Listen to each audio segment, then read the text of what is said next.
Shalom, hari ini mari kita bersama-sama mengalami janji Tuhan di dalam hidup kita.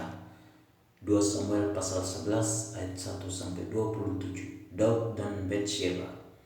Pada pergantian tahun, pada waktu raja-raja biasanya maju berperang, maka Daud menyuruh Yoab maju beserta orang-orangnya dan seluruh orang Israel. Mereka memusnahkan Bani Ammon dan mengepung kota Raba. Sedang Daud sendiri tinggal di Yerusalem. Sekali peristiwa pada waktu petang, ketika Daud bangun dari tempat pembaringannya, lalu berjalan-jalan di atas sotoh istana. Tampak kepadanya dari atas sotoh itu seorang perempuan sedang mandi. Perempuan itu sangat elok rupanya.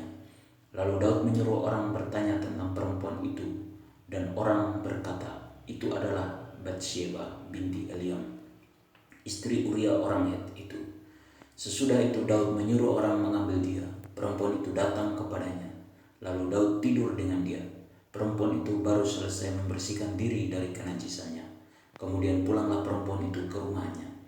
Lalu mengandunglah perempuan itu dan disuruhnya orang memberitahukan kepada Daud, demikian, aku mengandung. Lalu Daud menyuruh orang kepada Yoab mengatakan, suruhlah Uria orang Het itu datang kepadaku. Maka Yoab menyuruh Uria menghadap Daud. Ketika Uria masuk menghadap dia, bertanyalah Daud tentang keadaan Yoab dan tentara dan keadaan perang. Kemudian berkatalah Daud kepada Uria, pergilah ke rumahmu dan basuhlah kakimu. Ketika Uria keluar dari istana, maka orang menyusul dia dengan membawa hadiah raja. Tetapi Uria membaringkan diri di depan pintu istana bersama-sama hamba tuannya dan tidak pergi ke rumahnya. Diberitahukan kepada Daud demikian, Uria tidak pergi ke rumahnya. Lalu berkatalah Daud kepada Uria, bukankah engkau baru pulang dari perjalanan? Mengapa engkau tidak pergi ke rumahmu? Tetapi Uria berkata kepada Daud, Tabut serta orang Israel dan orang Yehuda diam dalam pondok. Juga tuanku Yoab dan hamba-hamba tuanku sendiri berkemah di padang. Masakan aku pulang ke rumahku untuk makan, minum, dan tidur dengan istriku? Demi hidupmu dan demi nyawamu, aku takkan melakukan hal itu. Kata Daud kepada Uria, tinggallah hari ini di sini. Besok aku akan melepas engkau pergi. Jadi Uria tinggal di Yerusalem pada hari itu. Keesokan harinya Daud memanggil dia untuk makan dan minum dengan dia, dan Daud membuatnya mabuk. Pada waktu malam keluarlah Uria untuk berbaring tidur di tempat tidurnya bersama-sama hamba-hamba tuannya. Ia tidak pergi ke rumahnya. Paginya Daud menulis surat kepada Yoab dan mengirimkannya dengan perantaraan Uria. Ditulisnya dalam surat itu demikian, tempatkanlah Uria di barisan depan dalam pertempuran yang paling hebat. Kemudian kamu mengundurkan diri daripadanya, supaya ia terbunuh mati. Pada waktu Yoab mengepung kota Raba, ia menyuruh Uria pergi ke tempat yang diketahuinya ada lawan yang gagah perkasa. Ketika orang-orang kota itu keluar menyerang dan berperang melawan Yoab, maka gugurlah beberapa orang dari tentara, dari anak buah Daud, juga Uria orang Het itu mati. Kemudian Yoab menyuruh orang memberitahukan kepada Daud jalannya pertempuran itu.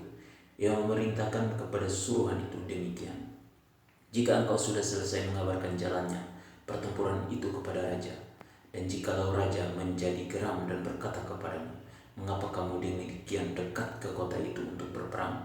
Tidakkah kamu tahu bahwa orang akan memanah dari atas tembok? Siapakah yang menewaskan Abimelek bin Yerubeset?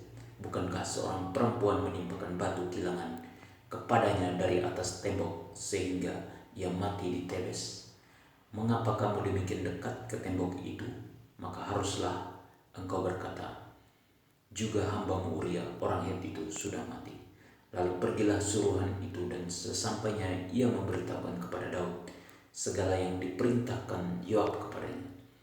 Suruhan itu berkata kepada Daud, orang-orang itu lebih kuat daripada kami dan keluar menyerang kami di padang. Tetapi kami mendesak mereka kembali sampai ke lubang pintu gerbang.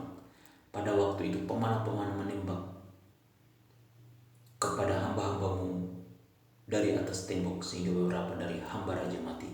Juga hambamu Uria orang Het itu sudah mati.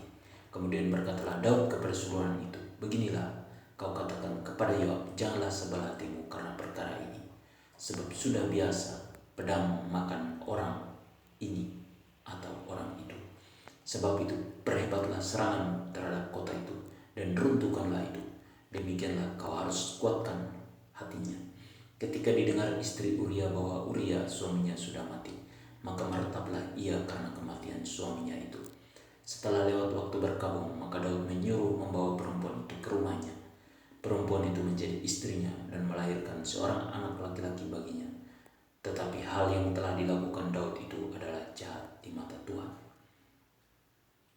Perintah supaya kita tidak mengambil milik orang lain dan merancangkan sesuatu yang jahat terhadap orang lain dan tidak mementingkan diri kita sendiri.